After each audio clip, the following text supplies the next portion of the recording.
আসসালামু আলাইকুম প্রিয় এসএসসি 2026 ব্যাচ। তো বিষয় হলো যে আজকে কিছু কথা বলবো। কথাগুলো খুবই গুরুত্বপূর্ণ এবং মনোযোগ সহকারে শুনবা তোমরা।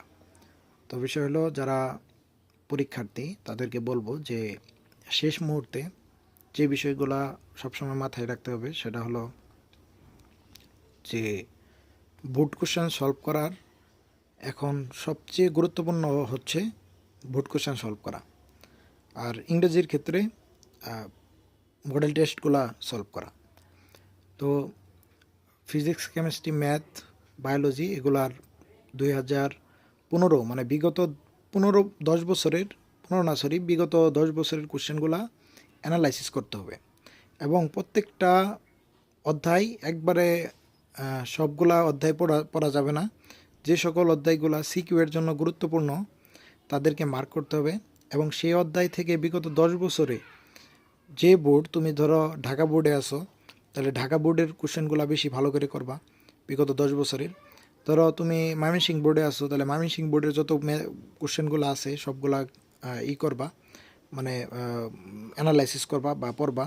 তো বিষয় হলো এইভাবে প্রত্যেকটা বোর্ড 8টা বোর্ডে প্রায় 10 বছরের কোশ্চেনগুলা করতে হবে।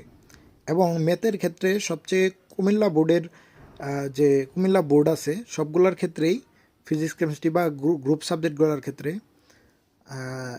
অধ্যায়গুলা যেগুলা আপনার ইয়েতে আছে আর কি, মানে কুমিল্লা বোর্ডের আছে, কুমিল্লা বোর্ডের কোশ্চেনগুলা, ওই কোশ্চেনগুলা খুব একটু হাইলি ভাবে দেখতে হবে, কারণ কুমিল্লা বোর্ডের কোশ্চেনগুলো অনেক কঠিন করে।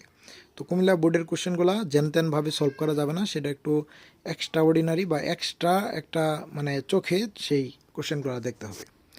তারপরে বিষয় হলো যে এখন মনোযোগ ধরে রাখার একটা বিষয় আছে, যে এই টাইমে মনোযোগ ধরে রাখা খুব কষ্টকর, কারণ এমনি রোজার মাস, অনেকে মনোযোগ ধরে রাখতে পারে না, যেমন একটা টাইম টেবিল সেটেল করতে পারে না, যার কারণে দেখা যায় যে সে সারা দিনের ভিতরে 24 ঘন্টার ভিতরে দেখা যায় যে অবহেলায় কাটাইছে প্রায় 12 ঘন্টা, 13-14 ঘন্টা। হ্যাঁ, তারাবি আছে, এগুলা শেষ করে তার আসলে পড়াশোনা হয় না। তো বিষয় হলো এই টাইমে একদম টাইম মেনটেন করে যে আমি এই টাইমে তারাবি পড়বো, এই টাইমেই খাবো, এই টাইমে গোসল করব, এই টাইমেই পড়াশোনা করব, এরকম একটা টাইম ম্যানেজমেন্ট এই সময়টাতে খুব গুরুত্বপূর্ণ। এবং ঘুমকে কন্ট্রোল, এর আগেও আমি একটা ভিডিওতে বলছি ঘুমকে কন্ট্রোল করতে হবে। এই যে বিষয়গুলো সাবজেক্টগুলো আছে সেই সাবজেক্টগুলো আবার রিভিশন দিতে হবে, আবার বোর্ড কোশ্চেনগুলো সলভ করতে হবে, আবার পরীক্ষার ভিতরে সবসময় নিজেকে পরীক্ষার ভিতরে রাখতে হবে, পরীক্ষার ভিতরে প্র্যাকটিস করতে হবে। যে ভুলগুলা আমি করতেছি প্রতিনিয়ত সেই ভুলগুলা কি নোট ডাউন করতে হবে। ধন্যবাদ।